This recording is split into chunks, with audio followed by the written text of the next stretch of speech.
ایک بندے کو پھانسی لگنے والی تھی، وقت کے راجا نے کہا کہ میں تمہاری جان بخش دوں گا اگر تم میرے ایک سوال کا جواب دے دو تو۔ سوال تھا کہ عورت آخر چاہتی کیا ہے؟ اس نے کہا کہ کچھ مہلت ملے تو یہ پتہ کر کے بتا سکتا ہوں۔ راجا نے 1 سال کی مہلت دے دی۔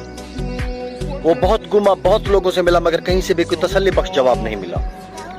آخر میں اسے کسی نے کہا کہ دور جنگل میں ایک چڑیل رہتی ہے، وہ ضرور بتا سکتی ہے کہ تمہارے سوال کا جواب۔ وہ اس چڑیل کے پاس پہنچا اور اپنا سوال اسے بتایا۔ چڑیل نے کہا میں ایک شرط پر بتاؤں گی، اگر تم مجھ سے شادی کرو گے تب۔ اس نے سوچا کہ صحیح جواب کا پتہ نہ چلا تو جان راجا کے ہاتھوں بھی تو جانی ہے، اس لیے شادی کے لیے رضامندی ہی بہتر ہے۔ شادی ہونے کے بعد چڑیل نے کہا کہ چونکہ تم نے میری بات مان لی ہے تو میں نے تمہیں خوش کرنے کے لیے فیصلہ کیا ہے کہ میں 12 گھنٹے تک چڑیل اور 12 گھنٹے خوبصورت پری بن کے رہوں گی تمہارے ساتھ۔ اب تم یہ بتاؤ کہ دن میں چڑیل رہوں یا رات کو؟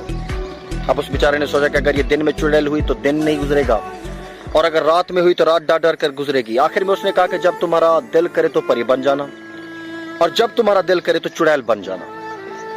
یہ بات سن کر چڑیل بہت خوش ہوئی اور اس نے خوش ہو کر کہا کہ چونکہ تم نے مجھے اپنی مرضی کی چھوٹ دے دی ہے تو میں ہمیشہ پری بن کے ہی رہا کروں گی۔ پھر چڑیل نے کہا کہ راجا کی طرف سے تم سے کیے گئے سوال کا جواب بھی یہی ہے، عورت ہمیشہ اپنی مرضی ہی کرنا چاہتی ہے۔ اگر عورت کو اپنی مرضی کرنے دو گے تو وہ پری بن کر رہے گی، اور اگر نہیں کرنے دو گے تو چڑیل بن کر رہے گی۔ اپنی باقی زندگی کا فیصلہ خود کر لیں کہ زندگی کیسے گزارنی ہے، پری کے ساتھ یا پھر چڑیل کے ساتھ۔